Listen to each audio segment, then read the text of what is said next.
अध्याय 2 सांख्य योग। यहीं से गीता का वास्तविक उपदेश प्रारंभ होता है। कृष्ण कहते हैं, न त्वेवाहम जातु नासम न त्वम नेमे जनाधिपाः न चैव न भविष्यामः सवे वयम तः परम।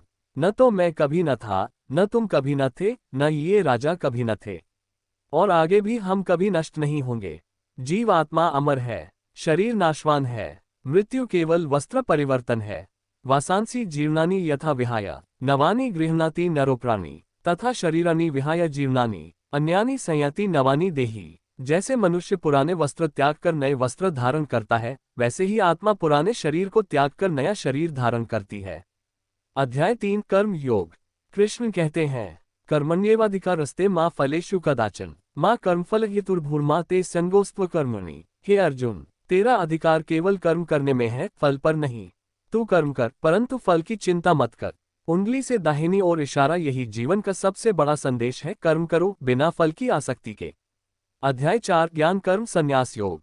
यहाँ भगवान कहते हैं, यदा यदा हि धर्मस्य ग्लानिर्भवति भारत अभ्युत्थानम अधर्मस्य तदात्मान सृजाम्यहम्। जब जब धर्म की हानि होती है और अधर्म बढ़ता है, तब तब मैं स्वयं प्रकट होता हूँ।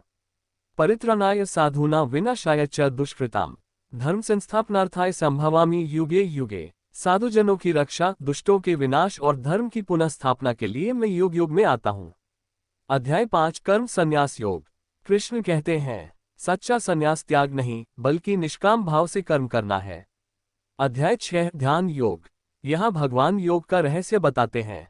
योगी युंजीत सततमात्मान रहसी स्थितः एकाकी यच्चित्तात्मा निराशीर परिग्रह। योगी को चाहिए कि वह एकांत में बैठकर अपने मन और इंद्रियों को संयमित कर निराशा और आसक्ति से रहित होकर ध्यान करे। उंगली से दाहिनी ओर इशारा सर्वोच्च योगी वही है जो अपने मन को भगवान में स्थिर कर देता है। अध्याय 7 ज्ञान विज्ञान योग। भगवान कहते हैं, मयि सर्वमिदं प्रोत सूत्रे मणिगणाय। जैसे मोती धागे में पिरोए रहते हैं, वैसे ही यह संपूर्ण जगत मुझ में पिरोया हुआ है। अध्याय 8 अक्षर ब्रह्म योग।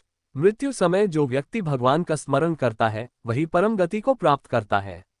अंतकाले च मामेव स्मरन् मुक्त्वा कलिवृम यह प्रयाति स मद्भाव याति नास्त्यत्र संशयः।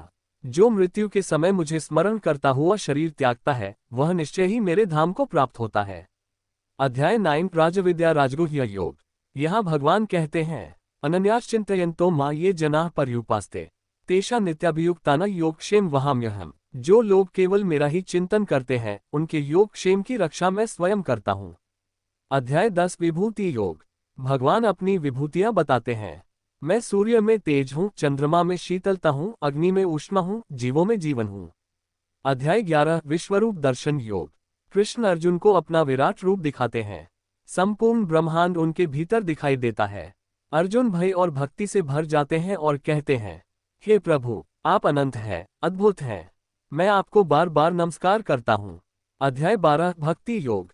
कृष्ण कहते हैं, मन्ना भव मद्भक्तो मद्याजी मां नमस्कुरु। हे अर्जुन, मेरा मनन करो, मेरे भक्त बनो, मेरी पूजा करो और मुझे प्रणाम करो। अध्याय 13 क्षेत्र क्षेत्रज्ञ योग। शरीर क्षेत्र है और आत्मा क्षेत्रज्ञ है। आत्मा शाश्वत है, शरीर नाशवान है। अध्याय 14 गुणत्रय विभाग योग। 3 गुण सत्व रज और तम संपूर्ण जगत को बांधते हैं, परंतु जो इन तीनों गुणों से ऊपर उठ जाता है, वही मुक्त होता है। अध्याय 15 पुरुषोत्तम योग। भगवान कहते हैं, मैं ही पुरुषोत्तम हूँ, इस जगत का पालनकर्ता और आत्माओं का स्वामी मैं ही हूँ। अध्याय 16 दैवासुर संपद विभाग योग। दैवी गुण अहिंसा, सत्य, करुणा, क्षमा। असुरी गुण क्रोध, लोभ, अहंकार, हिंसा। मनुष्य को दैवी गुण अपनाने चाहिए। अध्याय 17 श्रद्धात्रय विभाग योग। 3 प्रकार की श्रद्धा होती है, सात्विक, राजसिक और तामसिक। जैसी श्रद्धा वैसा मनुष्य का जीवन। अध्याय 18 मोक्ष संन्यास योग। अंत में भगवान कहते हैं, सर्वधर्मान परित्यज्य मामेकं शरणं व्रज अहम त्वा सर्वपापेभ्यो मोक्षयिष्यामि मा शुचः। सब धर्मों को छोड़कर केवल मेरी शरण में आओ, मैं तुम्हें सभी पापों से मुक्त कर दूंगा, भय मत करो। उपसंहार। कृष्ण ने अर्जुन का मोह भंग कर दिया। अर्जुन कहते हैं, नष्टो मोह स्मृतिर्लब्धा तत्प्रसादान्मयाच्युत स्थितोस्मि गतसंदेह करिष्ये वचन तव। हे अच्युत, मेरा मोह नष्ट हो गया है, स्मृति लौट आई है। अब मैं आपके आदेशानुसार कार्य करूंगा। यही है गीता का सार। योजक चिन्ह योजक चिन्ह योजक चिन्ह। चमकता सितारा जीवन संदेश चमकता सितारा।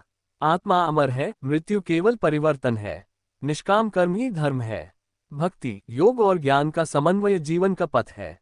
और अंततः भगवान की शरण ही मोक्ष का मार्ग है।